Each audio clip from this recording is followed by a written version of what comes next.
Los observadores. Un espacio de reflexión académica, aunque ligera, que surge de la observación de cómo las tecnologías nos cambian la vida. Una producción de las áreas de Comunicación y Derecho de la Universidad Andina Simón Bolívar. Presentada por el Observatorio de Ciberderechos y Tecnosociedad. Quien escuche este programa que deje sus prejuicios en reposo. Abrimos.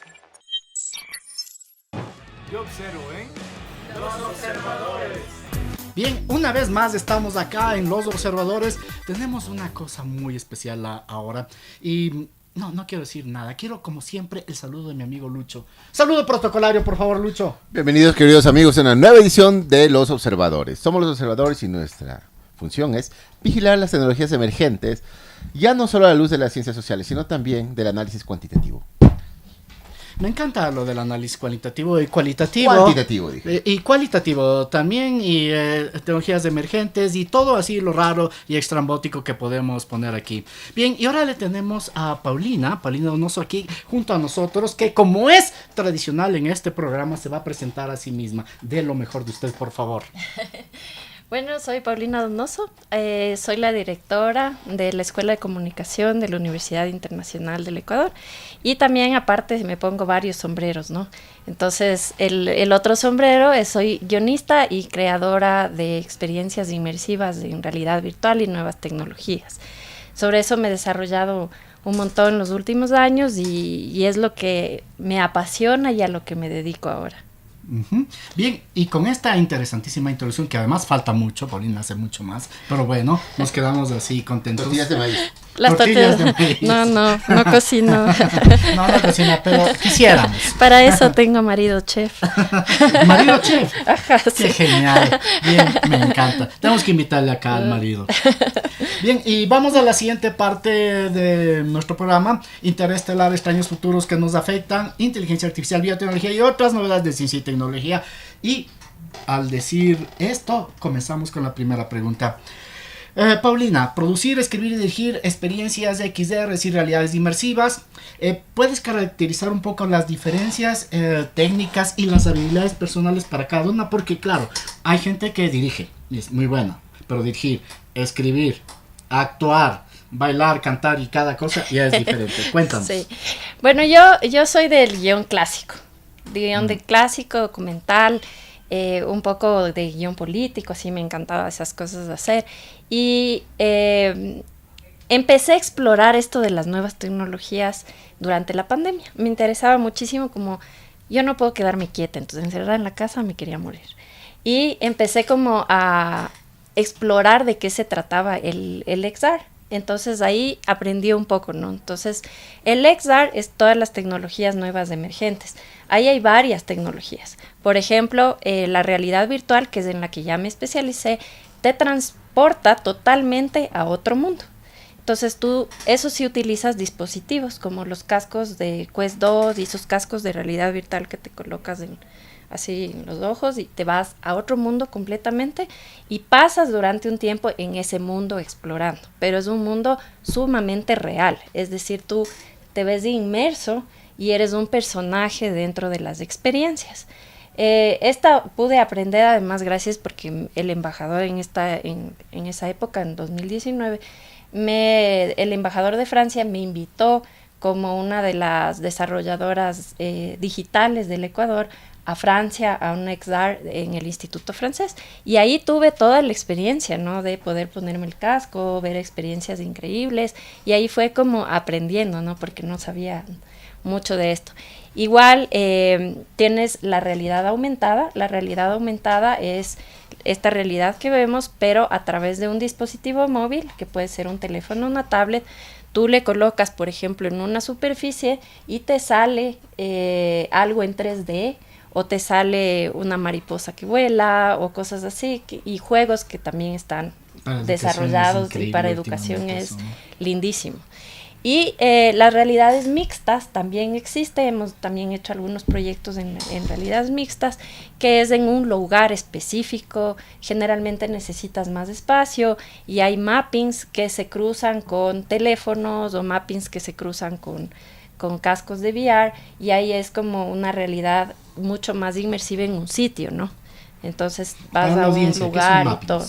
Mappings es la proyección de arte o de cualquier tipo de puede ser en 3D, puede ser 2D, dibujos, que vas al lugar y se proyecta y entonces empieza el juego de luces. No sé si han visto ahora, estaba pues cerca del CCI, todas estas nuevas museos de Van Gogh, eso es mapping, ese es el mapping, y hacía las fiestas de las luces que se hacía hace un tiempo, todo eso es mapping. Entonces es proyectar sobre superficies y hacer una especie de cuentos, de arte, de todo lo que quieras, pero con luces. Entonces esas nuevas tecnologías se están desarrollando en todo el mundo. He tenido como la suerte de estar cerca de las personas que desarrollan cuestiones para Apple, por ejemplo. He tenido muchas charlas, conferencias. Y ya cuando empecé a hacer este proyecto, nació este proyecto como una necesidad de hacer algo por las mujeres que sufrían abuso sexual. Quería hacer primero documentales y yo dije... ¿Cómo es que te ligaste a este tema en particular? Este tema en particular me ha llevado a muchas cosas como personales y movidas. Sí, yo cuando estudié mi maestría en Estados Unidos tuve un proyecto específico de tráfico humano, que este proyecto específico hablaba con una ONG que hacía muchísimo rescate a niñas en la India. Les sacaba de estos prostíbulos que eran niñas vendidas, y estas niñas tenían muchos problemas para volver a reinsertarse en la familia. Generalmente había una concepción de las familias en la India en que no les gustaba que la chica, después de haber sido traficada, regrese a su hogar. Entonces había muchos centros de acogida y empezamos proyectos para hacer un poco de conciencia sobre esto que estaba sucediendo, ¿no? Y era un problema a nivel mundial de que había jovencitas que desaparecían y luego estaban en algún prostíbulo y eran vendidas y eran abusadas, y había esta temática muy fuerte. Entonces yo trabajé mucho, incluso con asesoría a algunas de estas víctimas durante mi maestría en Estados Unidos, y es como que el tema siempre me quedó resonando, ¿no? Entonces había también la presencia de muchísimos casos aquí en el Ecuador, y yo empecé a investigar sobre temas de violencia sexual en el Ecuador, y me impresionaba que mucho porcentaje de los temas de violencia eran de personas de la misma familia o núcleos muy cercanos a las víctimas. Entonces dije, ¿cómo hablar de esto si la mayoría de personas aquí, la concepción es mucho la familia, ¿no? Entonces, ¿cómo yo me voy en contra de mi propia familia? O cómo los padres se van en contra del tío o en contra de alguien muy cercano al núcleo para defender a su hija, y la mayoría de esos casos no llegan a la fiscalía jamás, y también tienes un problema de que los casos en la fiscalía no se resuelven o lleva muchísimo tiempo, y eso es un desgaste para las víctimas, para los padres, para un montón de todo lo que les rodea a estas chicas. Es un tema fuerte porque es fuertísimo. Las estadísticas mundiales hablan de que gran parte de la violencia tiene que ver con el tema de padrastros. Padrastros y padres. ¿No? Padres también, sí, pero es muy fuerte, digamos, en proporción el tema de padrastros, ¿no? Justamente porque no tienen ninguna afiliación de sangre genética con las hijas o con los hijos. Es una cosa no discutido, y hay que hablarlo. Sí, yo hice una charla una TED Talk en la que hablé de mi proyecto, y yo decía, este tema no hay que silenciarlo, o sea, hay que hablarlo, porque si no lo hablas, no puedes decirlo, y si no lo dices, no se escucha, no se hace nada. Había un tema también muy fuerte que yo estuve haciendo en la investigación, y es el número de niños varones violados también, de los que ni siquiera hay estadísticas. Entonces, claro, ya es un tema que incluso no se habla. Es como prohibido por la sociedad. ¿Cómo vas a decir eso? Jamás, ¿no? Claro. Entonces hay ese tema de la violencia sexual que a mí me interesaba el poder hacer algo al respecto. Sentía que tenía como esta necesidad de contar las historias o de decir algo o hacer algo al respecto. Entonces, durante todo este tiempo dije, ¿qué puedo hacer? Y entonces ahí empezaba a surgir esta necesidad de utilizar la tecnología que fue descubriendo. Y entonces logré juntar las dos cosas en una forma bastante original. Pero me costó mucho trabajo pensar, ¿no? Salir de mi parte de documentalista, de voy a hacer un caso, un documental. Pero realmente si hacía un caso, un documental, iba a ser una persona. Y la audiencia no puedes identificarte porque sientes como que es alguien al que le pasó eso. Pero no te identificas como que te puede pasar a ti o que hay algo cercano a ti que alguien pudo haber pasado. Entonces dije, ¿cuál es la forma de contar las historias? En ese tratar de encontrar, empecé a hacer mucha investigación. Este tema fue de muchísima investigación. Y se me ocurrió, o sea, de cómo hacer un tema contado desde ya no los juicios, ya no los documentales, ya no el tema judicial, sino irme a un lado más artístico y decir, hablemos de las consecuencias del abuso. Porque las consecuencias del abuso es lo que las mujeres van a tener que vivir, o hombres también, con eso el resto de su vida. Entonces empecé a explorar cuáles eran las consecuencias. Y habían consecuencias de salud mental muy fuertes. Entonces era ansiedad, miedo, tristeza, soledad y todas a la final esta necesidad como de liberarse de este tema. Entonces empecé como un proceso creativo y llevé este proyecto ya en una fase de un guión inicial, que la primera parte tuve mucha ayuda de un artista argentino que pintaba mujeres liberadas y sin mujeres en unas esencia de pintura y abstracto. O sea, era como una simbología de la mujer. Yo me gustaba mucho la forma en la que él pintaba y yo le dije, yo quería que él me ayude como a hacer la estética o empezar a ver por dónde podía hacer estos mundos. Y claro, después de mucho tiempo lo que hice fue, no puedo hacer esto sola.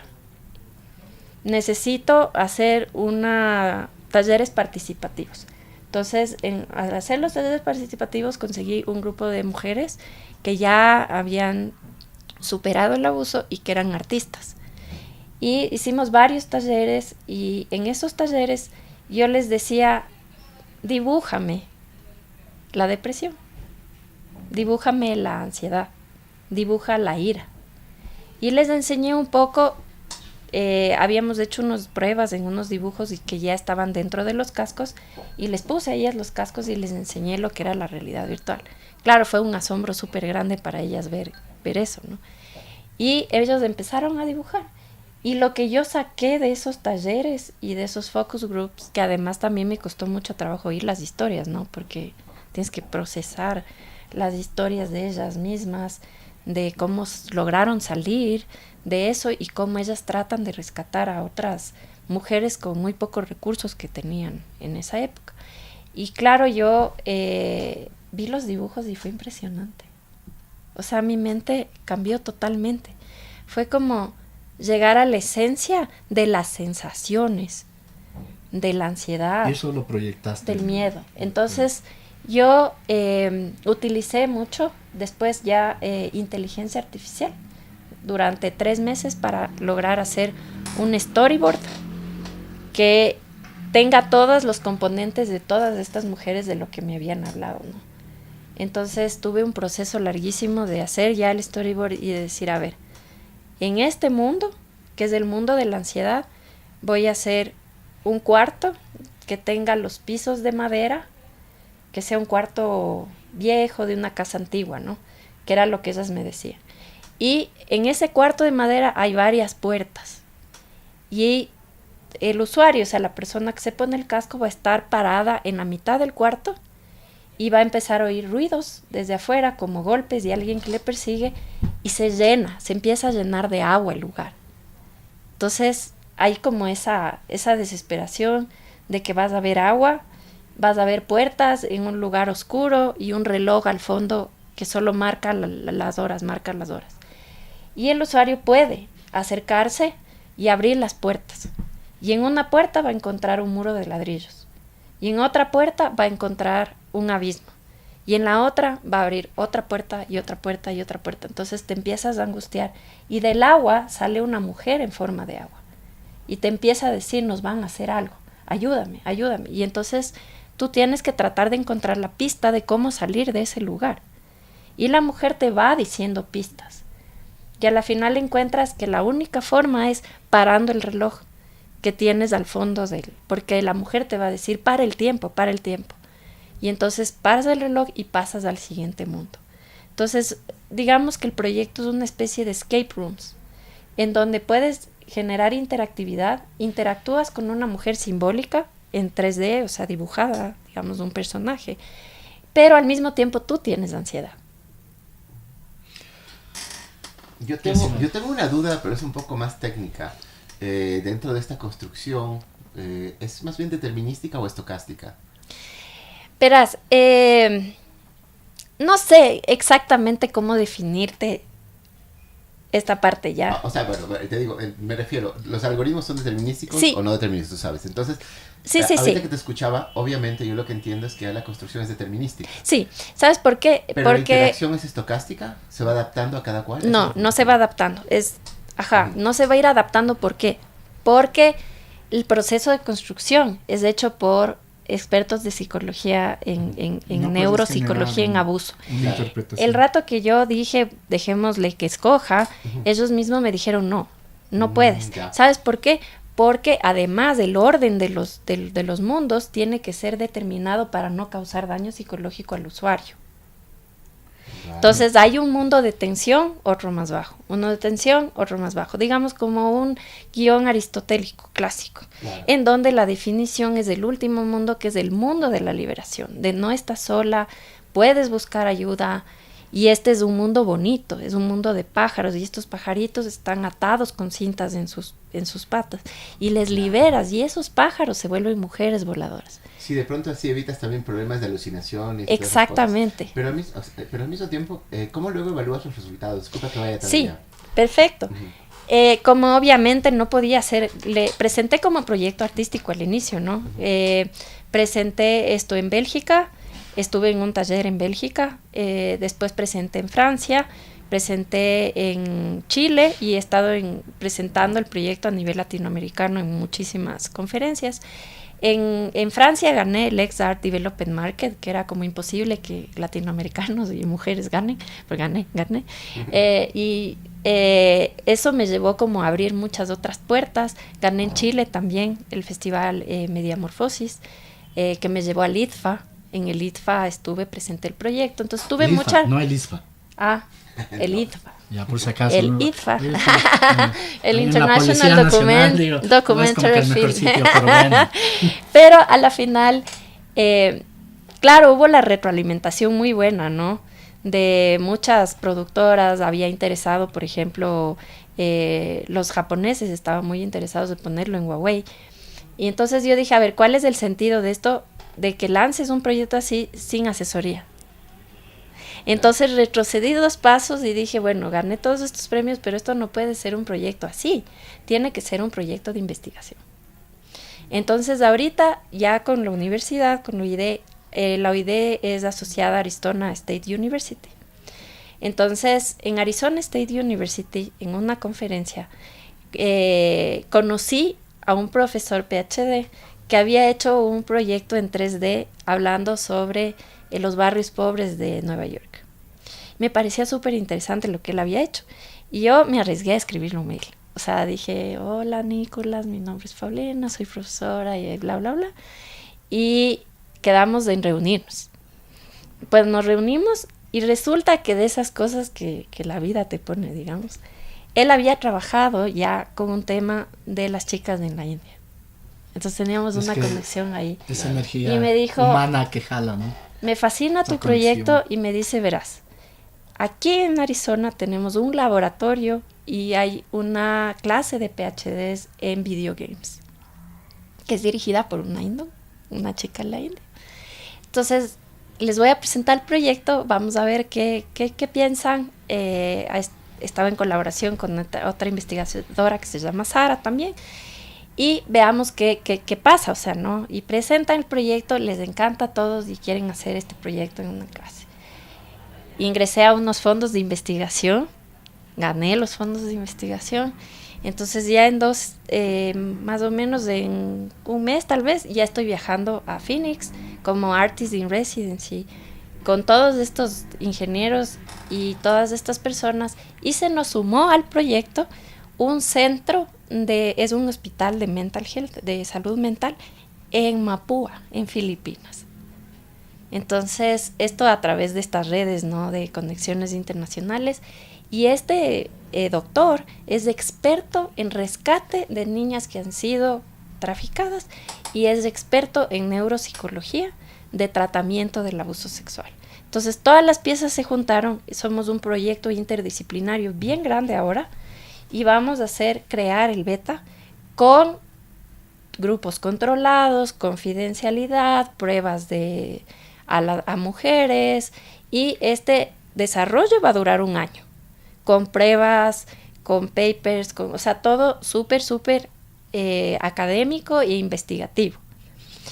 Ahora, lo que queremos hacer es después ya probar la herramienta en centros dirigidos para que la herramienta sirva como un rescate y un tratamiento psicológico a mujeres y hombres que han sufrido abuso sexual. Paulina, casi no te hemos interrumpido por la belleza, todo lo que está diciendo, la fuerza, la profundidad. Quisiera moverle a otro sitio, y es porque, para lo que tú estás diciendo, que es esto de la invisibilidad, ¿verdad? Cuando con amigas mías se abre el tema, o con personas que yo conozco se abre el tema, a mí me duele muchísimo, es horrible, es dolorosísimo ver que las personas que están cerca a mí han sufrido algún tipo de violencia sexual o violación. No es alguien que le pasa porque subió un tema de tráfico o algo, ¿no? Estoy hablando de mi círculo de amistades, de mujeres de todas las edades, ¿verdad? Desde 25 hasta 50 años, ¿no? De alguna manera han pasado por eso y está todo en silencio. Entonces, cuando yo hablo o abro el tema, me quedo, digo, ¿qué? Y ha sido, la he visto 1 año o 2 años, hemos conversado, y cuando sale el tema, esto explota. Sí. Entonces, la pregunta es, primero, esta plataforma puede servir un poco para los que no han, para educarnos, ¿no es cierto?, para entrar, para participar en eso.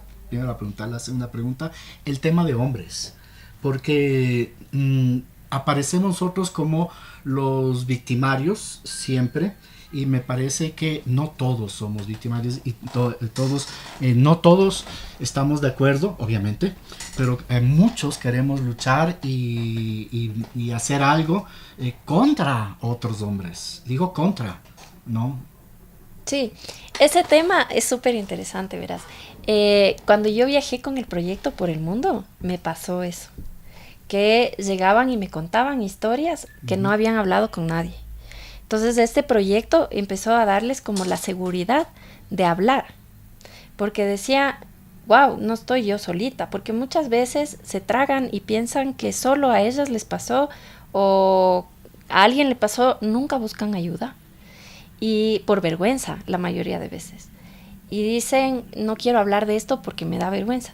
Y yo tuve muchas experiencias distintas en los distintos países que fui a entregar eso. Y con respecto a la primera parte que tú me dices, por ejemplo, en Chile, fue una cosa súper increíble lo que me pasó. Salgo de la conferencia y se acerca un chico. Y un chico lloraba, pero lloraba de una manera, o sea, no le podías consolar así.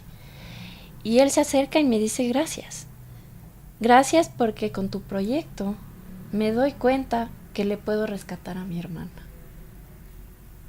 Y me cuenta la historia y me dice, yo estuve preso 2 años porque le encontré a mi papá violándole a mi hermana. Y yo le metí una pizza. Y mi papá y mi mamá me mandaron a la cárcel. Mi hermana se escapó y sé que vive en las calles. Voy a buscarle y voy a decirle, aquí estoy por ti. Porque el resentimiento se me acaba de pasar. Porque acabo de ver las consecuencias que ella tiene que vivir y es un infierno. Súper fuerte. Entonces yo hice muchísimo tratamiento y he dado conferencias en temas de psicología también. Y claro, las chicas hablan. Las chicas hablan y se acercan y me han contado, bueno, me han escrito en Instagram. Yo después de que hice la TED Talk, abajo de la TED me dejaron incluso, un hombre me dejó el testimonio de su violación. Y me dijo, siento que ahora ya puedo hablar. Entonces, esta herramienta tiene que ser neutral. Porque no solo las mujeres han sido abusadas, los hombres también. Y hay personas que también pueden concientizarse, porque en la herramienta tú vas a sentir las sensaciones. Es como ponerse en los pies de alguien que ha pasado por esto. Entonces también puedes ser parte de y ayudar. Entonces, claro, vamos a ir haciendo los ajustes del proyecto para ir midiendo qué es lo que sucede y cómo reaccionan las diferentes audiencias. Porque también vamos a hacer pruebas de gente que no ha sufrido abuso para ver qué sucede con la herramienta. Es transcultural. Es transcultural y tiene que ser internacional, o sea, se puede utilizar en cualquier lado porque no quiero que sea como un estereotipo de solo en este país sucede, no, pasa en todo el mundo. Entonces, pero las consecuencias son iguales. Ajá, exactamente. No es de pobres, no es de ricos. Nada que ver. Es un problema, pero tal vez la gente que no tiene recursos, por ejemplo, se queda más callada porque no tiene dinero para tratamiento psicológico, no tiene dinero para un abogado, no tiene dinero para nada. Y es como que es algo que se traga y es algo que no digas. ¿Para qué vas a decir? No hables, o sea, mejor cállate, quédate calladita. Y eso termina en cáncer. Y las lealtades familiares sí. a nivel latinoamericano son tan fuertes. Claro. Que tú piensas, bueno, al fin es mi papá, no, le voy a perdonar. No, es un abusador. Que sea tu papá es un simple accidente biológico. Pero las enfermedades asociadas a esto. Claro, pero no quiere decir que por ser tu papá es buena persona. Hay buenas y malas personas en todo lado. O sea, entonces, claro, tratar de sacar esa concepción de la lealtad es súper fuerte porque la mayoría de casos de abuso suceden en la familia. Entonces, y eso es a nivel latinoamericano, no solamente en el Ecuador, o sea, y debe ser a nivel mundial, solo que en muchos países no se habla. Bueno, en la India hay todo el tiempo casos. Y claro, cuando me reuní con los ¿no? japoneses me decían, esta herramienta es perfecta porque las mujeres en Japón jamás te van a decir lo que les está pasando. Pero el ser una introspección, de ponerse ellas mismas del casco y poder hablar en un lugar seguro y tranquilo sobre lo que les está pasando es una ayuda impresionante. Claro, y puede ser también pues un mecanismo para obtener pruebas testimoniales. Exactamente. De una manera mucho más suave. Claro que si tratamos de enchufar a la justicia... Le salió el abogado ahí. Claro. Emergió el balde de agua. Porque claro. En justicia politizada no hay mecanismo. Esa es la segunda parte. Y en eso es súper fuerte. Con los hombres, educar a los hombres. No decir, todos somos unas bestias, así que no cuentes con ellos. No todos. No todos, es así. Hay gente que queremos pelear y aportar en esto. Es que mira, yo me parece súper interesante, he escuchado muy concentrado y solo ponte a pensar en eso. También del otro lado, y tengo que decirlo, o sea, últimamente hay bastantes abusos del otro lado, pero con la reputación de ciertos hombres también, que hemos visto, porque te mandan, eres abusador, peleador, no hay una prueba, no hay nada, y no podemos saber si al final te dice la verdad o está mintiendo también la mujer en muchos casos. Sí, eso ocurre. Entonces, en realidad es una herramienta que puede tener un alcance mucho mayor que solamente este ámbito que tú estás hablando, ¿no? Sí, incluso, claro, hablar ya de abuso en general, ¿no? De género, tiene las mismas consecuencias. O sea, el abuso sexual es mucho más profundo, pero el abuso igual, o sea, tiene consecuencias nefastas si hay violencia, ¿no? Y hay cosas que yo me di cuenta que esta herramienta no solo era para las mujeres, era para los hombres y para los que querían acompañar a las mujeres, que ellos querían en el proceso de sanación. Si no he tenido nada. un montón de chicos, mi novia le pasó esto, ¿qué hago? ¿Cómo le ayudo? Claro. Entonces es un acompáñale, escúchale, apóyale. Sí, sí. Y entonces, claro, hubo una vez alguien que me dijo, no, si tu herramienta hubiera existido antes, yo no me hubiera divorciado de mi mujer. Le hubiera entendido cuando me contó que le habían violado. Amigos, hijas, novias. Es hermanos. sumamente fuerte, porque claro, nunca piensas en la parte judicial. Es lo primero que piensas, le voy a meter juicio, le voy a llevar, o sea, con un sistema de justicia corrupto que no resuelve nada o que no tiene peritos especializados en estos temas, donde un policía viene, te jalonea, te toma las fotos de nuevo, o sea, es un sistema que no tiene todavía una herramienta para lograr minimizar la revictimización. Entonces, ¿qué es lo que sucede? Claro, no vamos a ponerle el juicio, ya todo chévere. Así gane o pierda.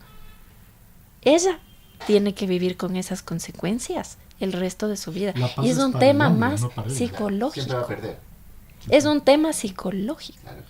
Entonces ahí entra el tratamiento súper importante de la psicología, de que busquen ayuda y todo. Entonces igual con estos investigadores decíamos, ya, hacemos la herramienta, pero necesitamos una red de lugares donde hagan tratamientos gratuitos a mujeres de bajos recursos, que haya una red donde ellas pueden hablar, acercarse y decir, bueno, ¿a dónde me voy? ¿Cómo hago? ¿Quién me ayuda?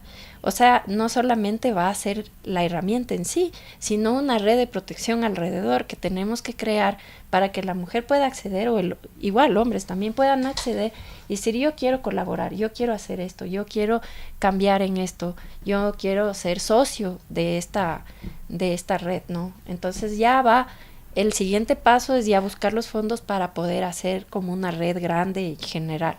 Entonces ahorita vamos a construir la herramienta y el resto es como igual buscar fondos para poder hacer una red internacional de apoyo. Bueno, y vamos a nos hemos demorado, pero ha valido la pena. Vamos a la siguiente sección de nuestro programa, Tecnomúsica y Tecnocine, canciones y bandas sonoras que reflejan la sensibilidad de los cambios tecnológicos. Y tengo para ti, tengo una serie increíble, se llama Sword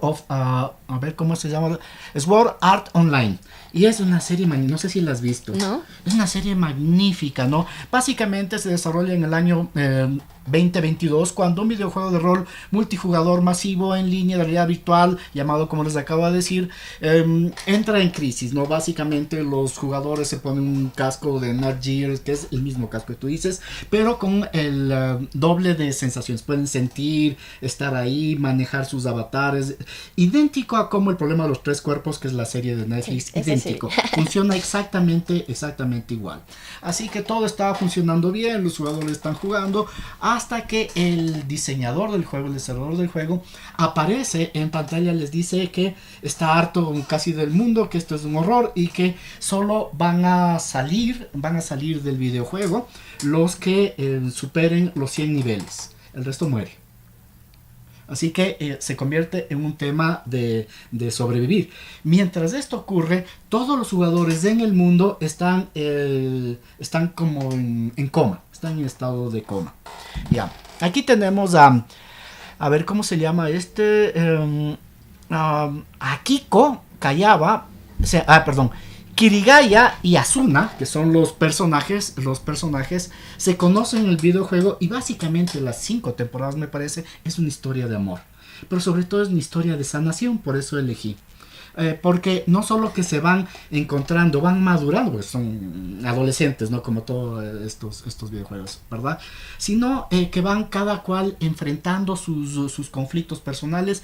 Es casi lo mismo que tú planteas, pero con estos personajes que van superando cada juego y trabajando en equipo. Entonces es un tema maravilloso. Yo les invito a todos a ver esta serie. Vamos a escuchar un fragmento de cuando Asuna le asegura a Kirito que lo ama. ¿Sí? Kirito, ¿qué tienes? ¿Crees que nuestra relación solo existe en este mundo virtual? Tal vez estemos en un mundo virtual, pero lo que siento por ti es real. Si algo he aprendido de estar viviendo aquí, es que el amor y el valor sí existen. Te encontraré, y cuando te vea estoy segura de que de nuevo me enamoraré de ti. Listo. Con este antecedente, Yo quisiera preguntarte algo que le tengo desde que comenzaste a hablar, y es ¿cómo te afectó esto personalmente? ¿Lloraste? ¿Cuántas veces lloraste por esto? Un montón de veces, Sí. no tienes idea, pero claro, como ya había estado en el entrenamiento de la maestría de cómo tratar estos casos, es el momento que estás escuchando, tienes que tener empatía, hablar con ellas y tratar de mantenerte neutral. Entonces no te puedes desmoronar el momento en que te cuentan las historias, pero darles, como decir, en esta herramienta, vamos, y que tú estás ayudando a construir, vamos a buscar la sanación, porque no es justicia. Y ahí está la diferencia. La sanación para las mujeres que han pasado por lo mismo que tú estás pasando. ¿Y cuando llegabas Entonces, a casa? llegaba a casa y me desmoronaba, lloraba. Y una de las cosas más duras de oír fueron las historias que tenían que ver con sus padres. Con sus propios padres biológicos, ¿no? Uh-huh. O sea, el hecho de que una mujer te diga y que además su madre nunca le creyó, ¿no? Uh-huh. Y que además decir cómo les y qué les hacían, o sea, una cosa tan dolorosa y tan profunda que tú dices, ¿cómo puedes pensar que una persona que engendra vida te puede quitar la vida de otra manera? Entonces te llega a impresionar, ¿no? Obviamente yo tengo igual voy donde tratamiento psicológico como para conversar esto con otras psicólogas y decir, no, me pasó esto, y tratar de canalizar eso, porque sales con unas iras de querer ir a matar a todo el mundo, o sea, decir, qué injusticia. Y claro, eso te digo, es la justicia y la sanación, ¿no? No puedes obtener justicia a veces porque los sistemas fallan, porque la gente no comprende, pero puedes obtener sanación. Y eso vale más porque es algo individual, ¿no? Es un proceso individual en que la mujer busca ser o sanarse de esto. Y ellas, que fue a trabajar con ese colectivo, ya te hablan sin dolor. Pueden hablar de los procesos sin dolor. Nunca te olvidas, dice, pero llegas a dejar el dolor a un lado, a quitarte la culpa, porque piensas que es tu culpa. Uh-huh. Te quitas la culpa y aprendes que tú no podías hacer nada para controlar la reacción de esa persona, pero tú puedes sanar, pensando que te pasó algo terrible, pero que puedes sanar y puedes seguir adelante. Y creo que esa es una de las cosas que más aprendí en estos talleres, ¿no? De que sí se puede sanar. Sí se puede sanar. Cuando te cuentan, tampoco se te va. No. A mí no se me ha ido. No, sí. No se te va jamás. O sea, las historias que me han contado, que ha sido por coincidencias en la vida, me han marcado y no se me ha ido. Y a mí, para mí, o sea... Es como que te hubiera pasado a ti, sí. Es horrible. Y tu esposo, Paulina, está casada con un chef y sí, supongo que le hacía ricas comidas para ver si le pasaba un poquito. Eso es lo lindo. Él me apoya muchísimo en todo lo que hago, ¿no? Y sí le ha afectado. Ha sido muy duro que yo le diga lo que estoy haciendo. Él ha visto, bueno, es fan, entonces oye todas las conferencias, oye todas las cosas. Pero en la charla, porque yo a veces trataba de explicarle un poco cómo funcionaba el proyecto, porque él es chef, él no sabe nada de tecnología, entonces estaba como en otro campo. Y claro, él vio la TED Talk y un día me dijo, yo quiero ponerme un casco porque necesito entender lo que estás haciendo, ¿no? Entonces le puse un casco, le hice unos juegos que como no está el proyecto todavía hecho, entonces un poco fui por el lado de la gastronomía, así, unos juegos para restaurante y todo. Y claro, él se sacó el casco y ahí se impactó más. Uh-huh.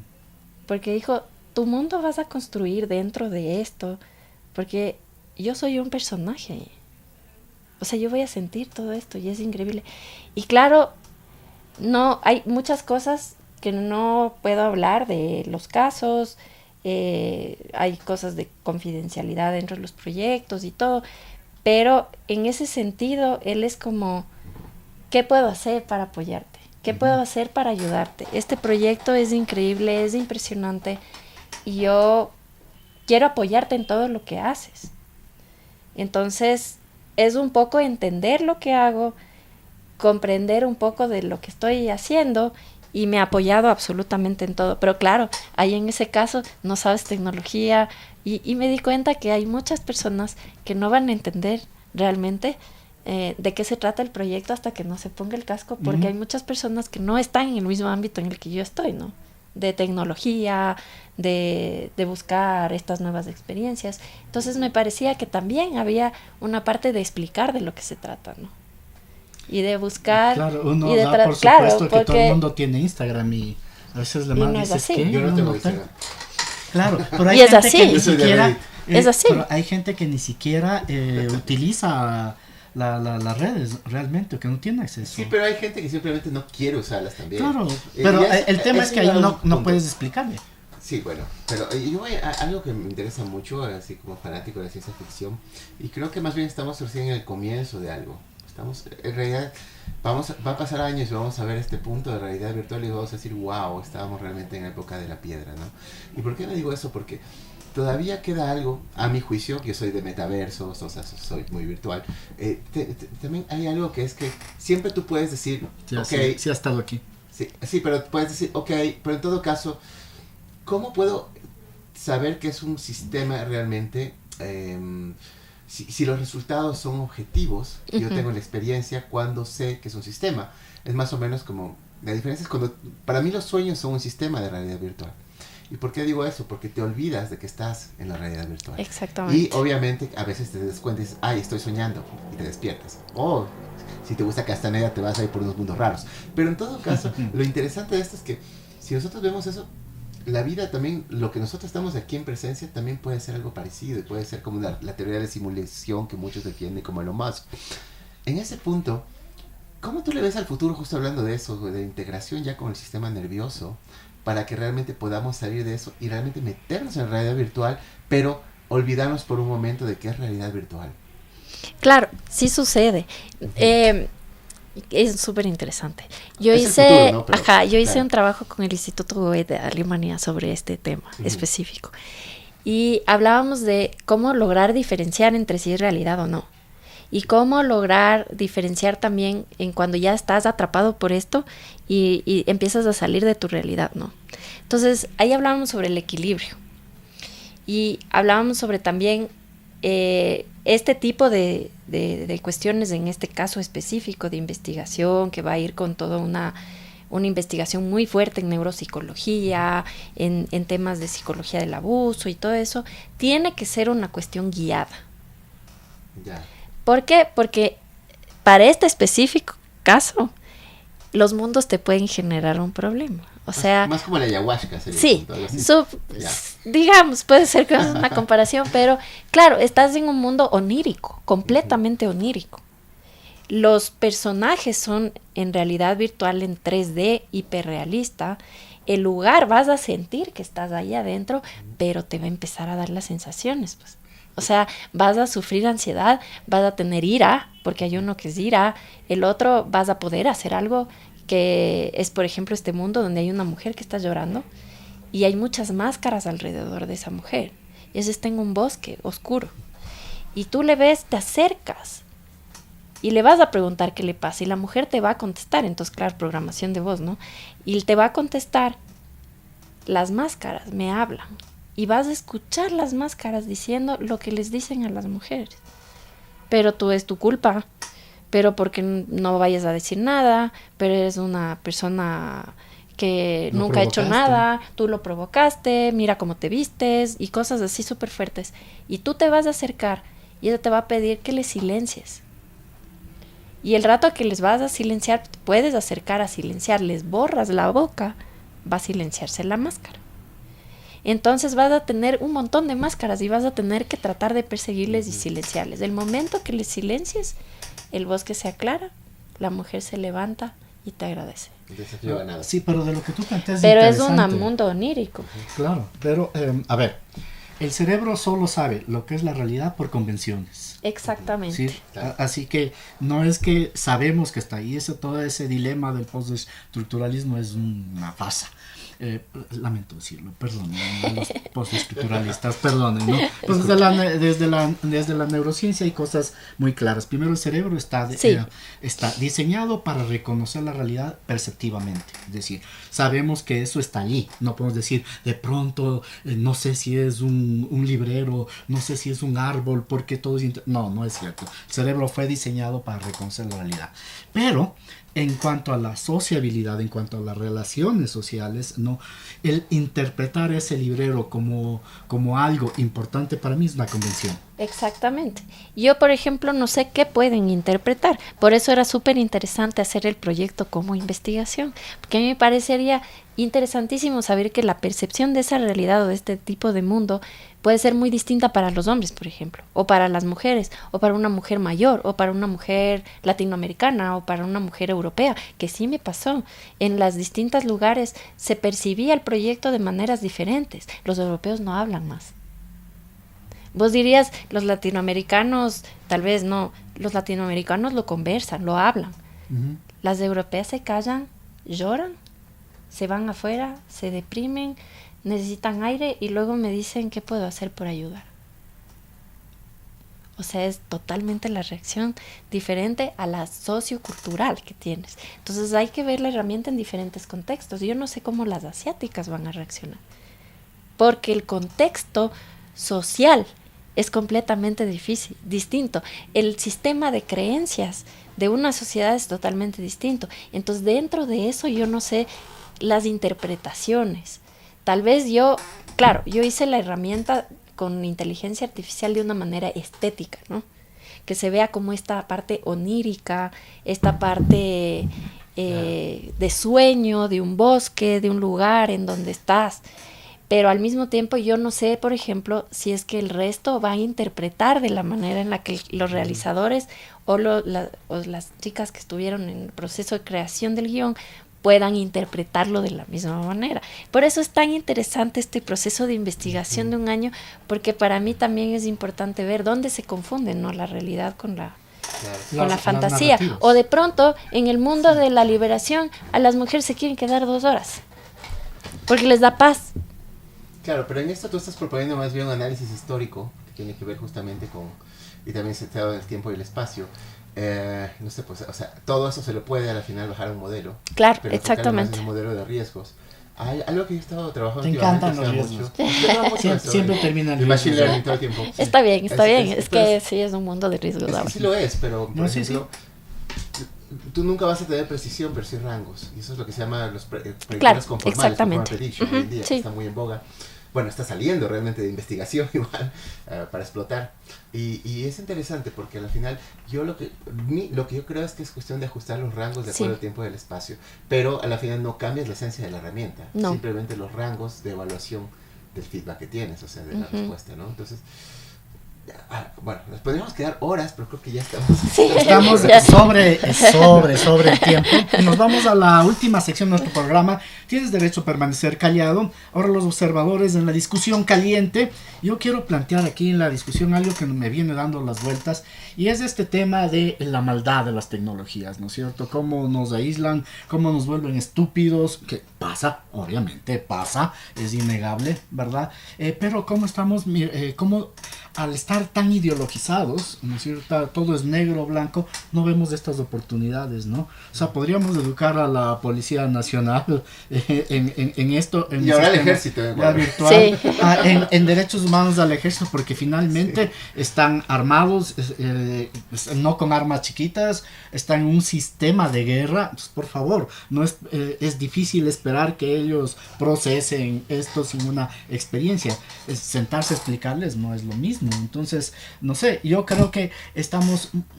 La ideología no nos deja ver las posibilidades de estos cambios tecnológicos. ¿Qué les parece? A mí me parece muy bien.